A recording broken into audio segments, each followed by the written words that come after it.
Saya ingin mempresentasikan tugas ulumul Quran dari dosen.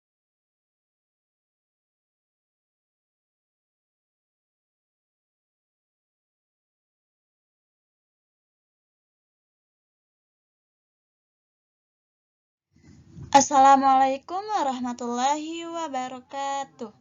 Halo semuanya, saya ingin mempresentasikan tugas ulumul Quran dari dosen pengampu Dr. Ahmad Alim LCMA.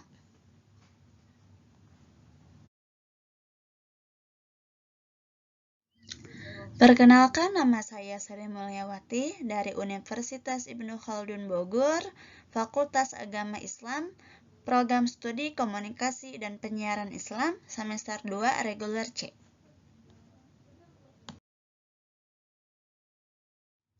Materi yang telah dipelajari, yang pertama kategorisasi surat Al-Quran, permisalan dalam Al-Quran, 4 klasifikasi dalam tafsir Al-Quran, ijazah Al-Quran, disiplin ilmu dalam Al-Quran, adab terhadap Al-Quran, hukum terjemahan dalam Al-Quran, dan yang terakhir, hikmah pengulangan ayat pada Al-Quran. Materi ke-8. Kategorisasi surat Al-Quran. Surat-surat di dalam Al-Quran memiliki nama tersendiri atau istilah tersendiri. Ada yang disebut dengan surat-surat tambahan, Al-Mufassalat, yang termasuk dalam kategori Al-Mufassalat, yaitu surat Al-Hujurat sampai An-Nas. Atau kategori surat-surat panjang, Mutawallas, atau surat-surat yang dikategorikan Hawamim, atau surat pembuka yang diawali Hamim.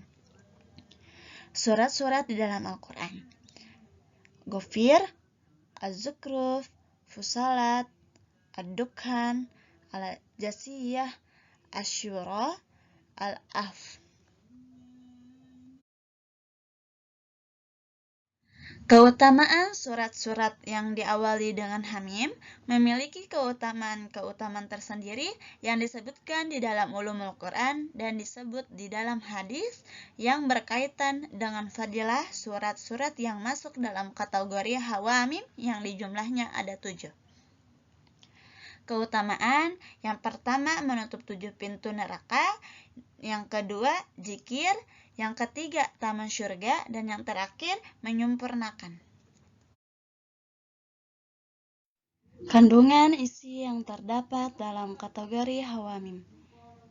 Yang pertama wahdaniyatul, yang kedua tentang hari akhir kiamat, yang ketiga tentang bagaimana alam kebangkitan, yang keempat berkaitan risalah yang dibawa para nabi, yang kelima tentang konsep wahyu, yang keenam tentang qisah.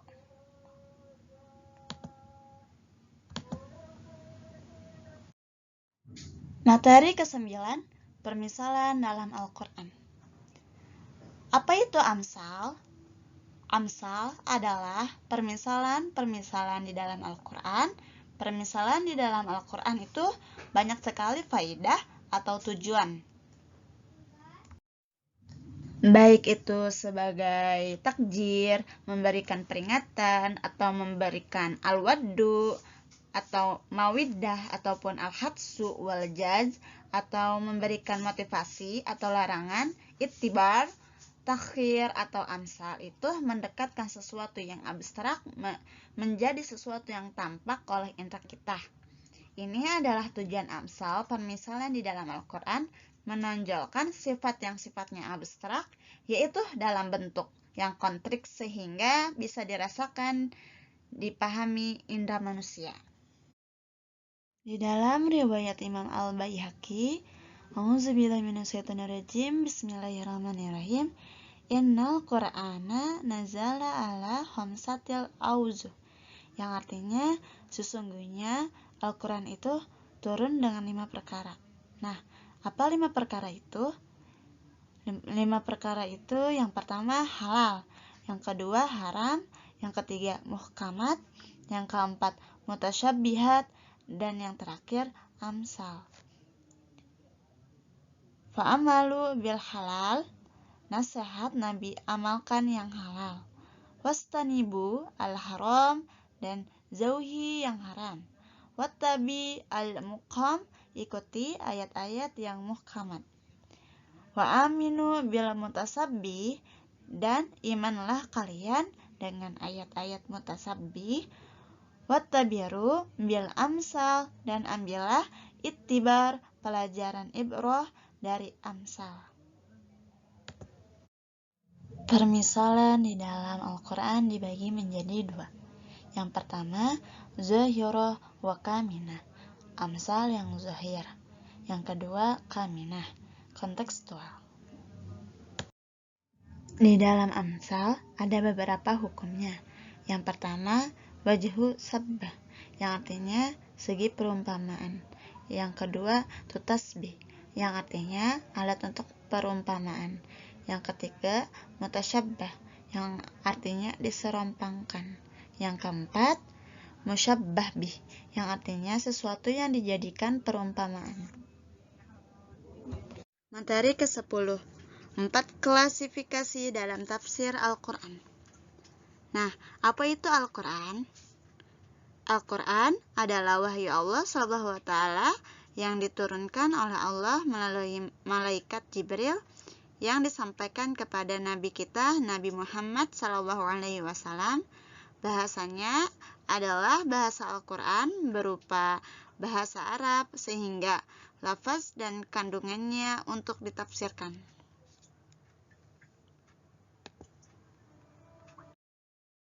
Fungsi tafsir.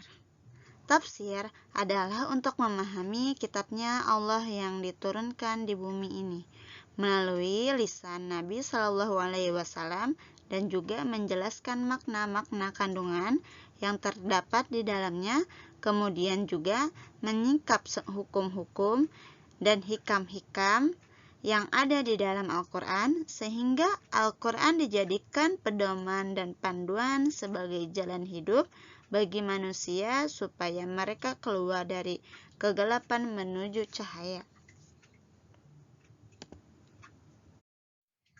Di dalam menafsirkan Al-Quran ini akan ada beberapa klasifikasi tafsir yang dijelaskan oleh Nabi Muhammad SAW. Diriwayatkan dari Ibnu Abbas radhiyallahu anhu, at-tafsiru ala arba'ati au jum'i. Tafsir ada 4 macam klasifikasi. Yang pertama, wa tafsirun la yuzarru ahadun bi jahallatihi. Yang kedua, wajhun ta'rifuhu al-arabu min kalamiha. Yang ketiga, wa tafsirun ya'lamuhu al-ulama. Yang keempat, wa tafsirun la ya'lamuhu illallah. Materi ke-11, Izaz Al-Quran. Izaz Al-Quran adalah bukti kebenaran risalah Al-Quran adalah. Materi ke-11, Izaz Al-Quran. Al-Quran adalah bukti kebenaran risalah yang dibawa oleh Nabi SAW. Keajaiban mukjizat Nabi Rasulullah terdahulu itu sifatnya hisyah. Adapun mukjizat Nabi Muhammad SAW itu sifatnya akliyah, hanya hal yang sifatnya empiris, yang bisa terlihat panca indera, tapi Nabi juga diberikan mukjizat berupa hal-hal yang sifatnya hisyah. Misalnya terbelahnya bulan, keluarnya air dari jari Rasulullah SAW. Nah, kebijakan adalah satu paket dengan risalah sebagai bukti kenabian atau kerasulan. Makanya Rasulullah SAW bersabda, Ma'minal anbiya'i nabiyun ila utiya ma'mitsuhu amana alaihi basar. Tidaklah para nabi kecuali telah diberikan mukjizat semisalnya supaya manusia percaya dan beriman dan apa yang dibawa oleh siapa para nabi dan rasul. Ini adalah bukti kenabian atau kerasulan untuk beriman. Kemukjizatan Al-Quran itu ada 4. Yang pertama, Izaz al-Lugawi. Yang kedua, Izaz al-Ikbar. Yang ketiga, Izaz al-Ilmi. Dan yang terakhir, al-Izaz at-Tashhari. Materi ke-12, disiplin ilmu dalam Al-Quran.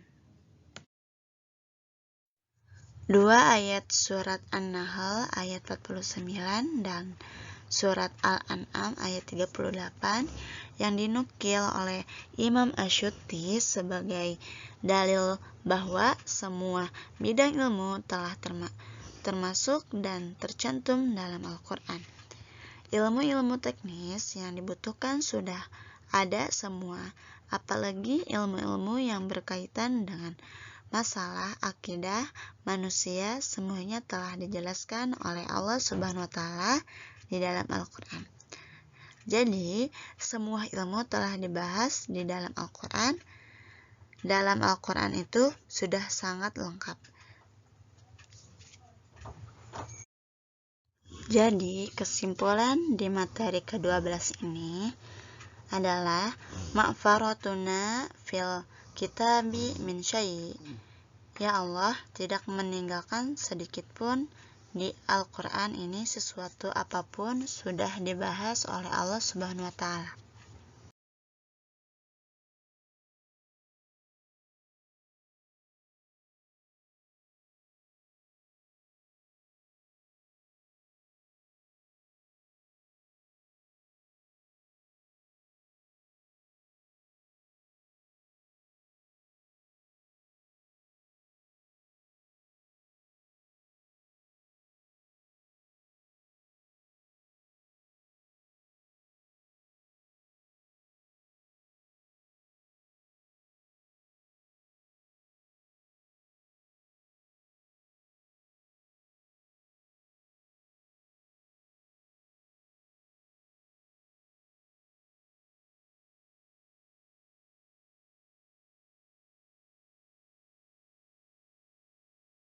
Bab ke-13, adab terhadap Al-Quran.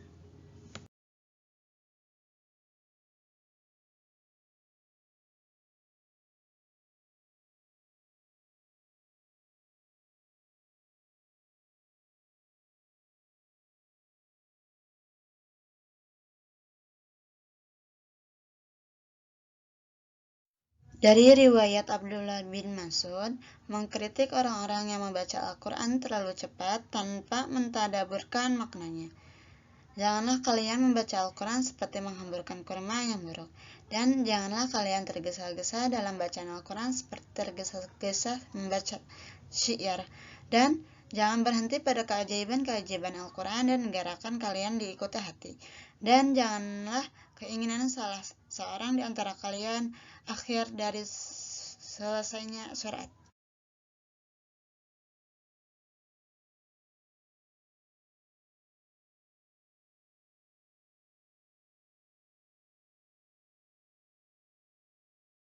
Riwayat Ibnu Muhammad Ibnu Sa'ad. Siapa saja yang diingin mengetahui hakikat sesungguh. Riwayat Ibnu Muhammad Ibnu Sa'ad. Siapa saja yang diingin mengetahui hakikat sesuatu di dunia ini, maka hendaklah menyandarkan dirinya kepada Al-Quran.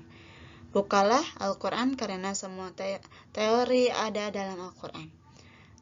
Dalam surat Al-Baqarah ayat 121 makna yatlunahu haqqa tilawati, membaca dengan sebenar-benarnya tilawah. Lalu riwayat berikutnya, sesungguhnya Al-Quran adalah ibrah, penuh dengan pelajaran yang bisa kita petik buahnya untuk dinikmati sebagai nutrisi jiwa dan raga supaya sehat. Bab ke-14, hikmah pengulangan ayat dalam Al-Quran. Bagaimana faedah pengulangan-pengulangan yang terjadi di dalam Al-Quran?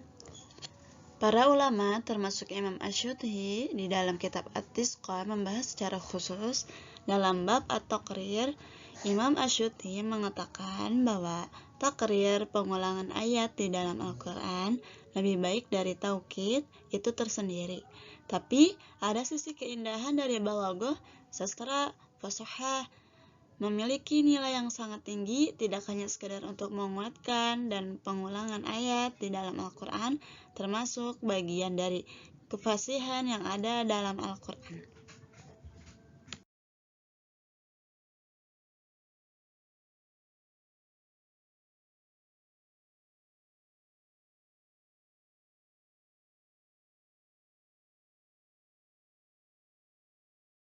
Tujuan: khawatir lupa memperbarui ingatan, at-takrir untuk penetapan, takkid untuk penguatan, dan yang terakhir ziyadatut tanbih untuk menambah peringatan.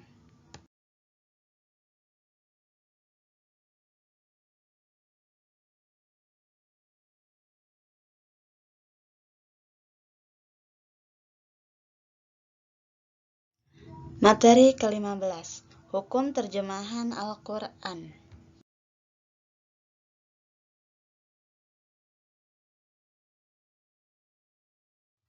Kenapa sih Al-Quran membutuhkan untuk diterjemah? Karena tidak semua orang paham bahasa Arab, dan Nabi Muhammad SAW diutus untuk seluruh umat. Kalau Nabi terdahulu diutusannya untuk kaumnya sendiri atau zona tertentu saja. Tetapi dalam Nabi SAW, kenapa Al-Quran membutuhkan untuk terjemah? Karena tidak semua orang paham bahasa Arab, dan Nabi Muhammad SAW diutus untuk seluruh umat. Kalau Nabi terdahulu diutusannya untuk kaumnya sendiri atau zona tertentu saja. Tetapi Nabi SAW diutus untuk seluruh alam karena manusianya global dari beragam bahasa, ada 500 bahasa di dunia ini. Maka disinilah membutuhkan terjemah, dan terjemah ini sudah ada sejak zaman Nabi Muhammad SAW. Kenapa sih Al-Quran membutuhkan untuk diterjemah? Karena tidak semua orang paham bahasa Arab, dan Nabi Muhammad SAW diutus untuk seluruh umat. Kalau Nabi terdahulu diutus hanya untuk kaumnya sendiri atau zona tertentu saja. Tetapi Nabi SAW diutus untuk seluruh alam karena manusianya global dari beragam bahasa, ada 500 bahasa di dunia ini. Maka disinilah membutuhkan terjemah, dan terjemah ini sudah ada sejak zaman Nabi Muhammad SAW.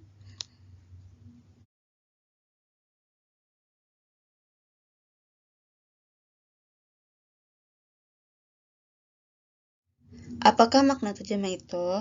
Terjemah itu artinya mentranslate, memindahkan dari satu bahasa ke bahasa yang lain, dan terjemah juga memiliki makna tafsir, sebagaimana dikatakan Nabi SAW ketika Nabi memuja Ibnu Abbas, sebaik-baik perterjemahan Al-Quran adalah Ibnu Abbas. Artinya, Ibnu Abbas memiliki keahlian khusus untuk menafsirkan Al-Quran.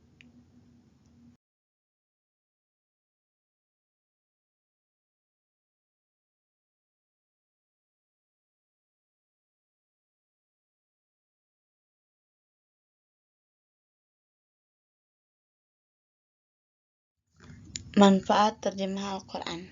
Yang pertama, menjadikan Al-Quran mendunia, dan yang kedua, sebab jalannya hidayah kepada orang yang membagi terjemah tersebut. Ketiga, menjadi pelapor untuk mengislamkan masyarakat, yaitu melalui terjemah.